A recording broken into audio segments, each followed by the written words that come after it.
هذا حصاد الأسبوع لولاية الوادي من القائد نيوز. أهلا بكم.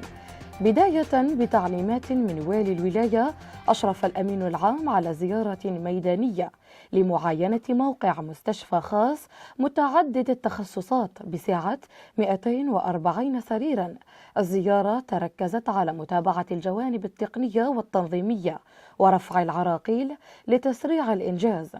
المشروع سيعزز الهياكل الصحية ويطور الخدمات الطبية مواكبا للحركية التنموية واحتياجات المواطنين.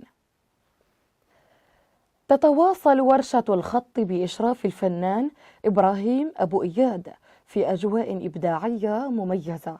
شهدت الورشة زيارة السيد عبد الوهاب مولاتي مفتش التربية الفنية، الذي عبر عن إعجابه بأعمال أعضاء النادي وجهودهم في الفن التشكيلي.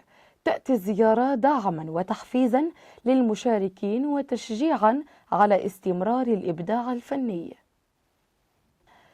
خلال عمليات أمنية واسعة بدائرة الاختصاص نهاية الأسبوع، تمكن الأمن الحضري الأول من توقيف 15 شخصا، من بينهم 4 أشخاص لترويج المخدرات و9 آخرين للاستهلاك الشخصي، بالإضافة لشخصين بموجب أوامر قضائية وآخر في حالة تلبس بالسرقة.